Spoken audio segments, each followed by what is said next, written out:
Welcome to Story Hour, a virtual meetup hosted by Wolf and Heron. All right, Austin, the stage is yours. So, obviously we all hear a lot about Christmas spirit this time of year, but you tend to hear a lot less about Hanukkah spirit. And there's a good reason for that. And it's because Hanukkah is a crap holiday that's more or less set up for disappointment. Contrary to what a lot of non-Jewish kids seem to think growing up, most kids who are celebrating Hanukkah do not get 8 nights of wonderful gifts. Most parents have one, maybe 2 decent gifts in them, and then the rest of the time, you're probably going to get something from the overflow pantry or the junk drawer. In other words, Jews as a whole, I would say, do not do joyousness very well. Our best known holidays have to do with atonement and not being allowed to eat bread. So it should come as no surprise to you that my Hanukkah story is one of shame and disappointment. I must have been maybe 6 or 7 years old, and it was the first or second night of Hanukkah. So I was prepared and ready for the big present. This was when I was going to be getting the thing that would define my holiday season for the year. And the thing is, I don't even remember what I got for Hanukkah that year.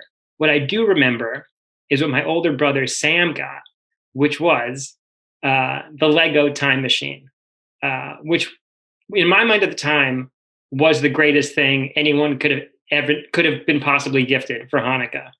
In retrospect, it wasn't even an impressive Lego set. I think realistically what happened was Lego had a surplus of pirate ships, because what it was, if I remember correctly, was just a Lego pirate ship, except instead of a pirate, there was a scientist. And then instead of an old-timey wheel, there was some kind of just lazy sci-fi looking device that you stuck on top. And that was the whole thing. But to me, when I saw my brother receive this, I was irate. I went into such a tantrum. It was so long ago that who knows exactly what I did, but it was enough to warrant my dad going out the next day and buying me an identical Lego time machine set, which I'm sure at the time I built and loved. But looking back on it now, I don't remember any of that. All I can remember is how upset and disgusted my brother was at this insane display of mine, of outrage at him getting the Lego time machine and me getting whatever else that I got. So as the years have gone by, my family has generally stopped giving presents. We're not really a present-giving people, which I think is for the best for everybody involved. And the more that I think about Hanukkah, unfortunately, the thing that I remember is not what I was given or what I've given other people. The thing that I remember is what I've taken away from my brother. This was, I think it was really that Hanukkah was really the birth of recognition for me that when you're not grateful for something, or when you take away the specialness of someone else's gift, you're really ruining everything. So, some people are haunted by the ghost of Christmas past. I have the misfortune of being haunted by the ghost of Hanukkah past, which is a spoiled 6-year-old. So, thank you. Okay. Thank you, Austin. Lovely debut story. Good job. All right. So what worked about the story? What did Austin do well? What should he hold on to?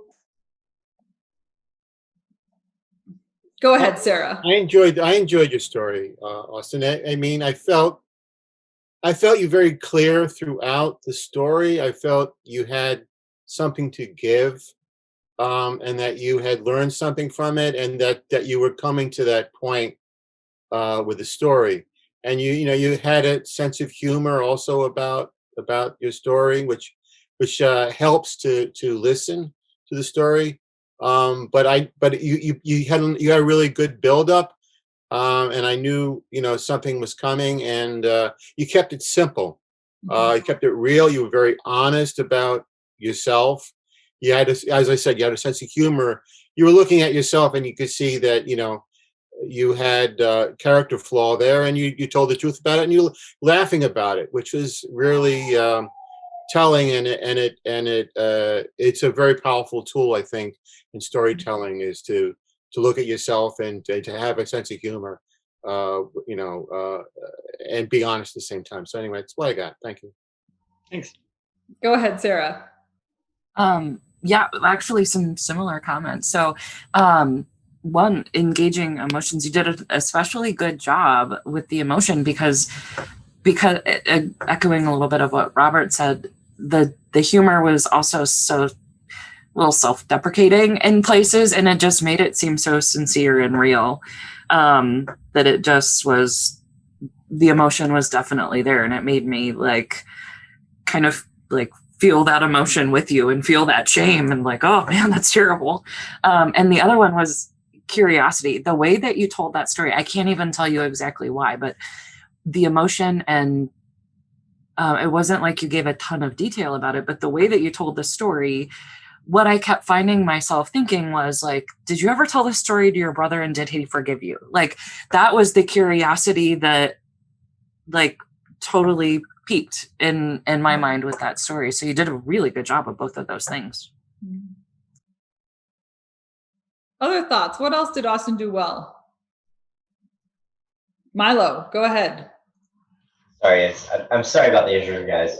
I got to celebrate Hanukkah this year as well, so I definitely appreciate having a second version of this time of the year, and certainly hearing the way that you received all the presents and what impact it had on you long term, because you did kind of zoom in on something, and it literally made me imagine myself as a kid. I remember how upset I got when I didn't get something I really wanted, and today I'm just wow, that was a piece of junk plastic. But the actual surrounding circumstances of it, I never thought about it. So this was an eye-opening story, and certainly makes us think. So thank you very much. What about opportunities or experiments to try things that might make the story more compelling? Go ahead, Milo. At the end of the story, you started to say the word a lot. And the way that I've been able to manage that myself is to slow down speaking. Because when you realize that a pause has more impact than when you're just throwing words at people, it actually helps people follow the story a little bit more, especially if they're invested already through the beginning. So I wouldn't say be concerned about it. What I would say is try to develop the habit to slow your speaking down a little bit. And that will really help you make an emotional impact, as well as avoid sounding like a 1990s California girl, I guess. I don't know. Not that you did, but just I think that was one of the things that I noticed that can easily be taken care of. Yeah, I would say the ums and likes got more and more. I noticed that too. But I would start, that seems like a story that I would love to have some sort of groundbreaking intro. This is about, I was 1 year I totally ruined Hanukkah. I just ruined it. Yeah. And then go into well, it's hard to ruin something that's not that great anyways. But or something, something like that. But I liked it. Yeah, for sure. Yeah, I'm going to tell you this, Austin, because it's your first time. We strongly encourage storytellers to avoid the word "so" as the first word of the story. It's a very, very common habit. It's amazing, actually. Now that I've pointed it out to you, you will hear it all the time in all the stories that you hear from people around. But one of the reasons we say that is because "so" is a very common verbal tick when people have not intentionally thought about what's the first sentence of my story going to be.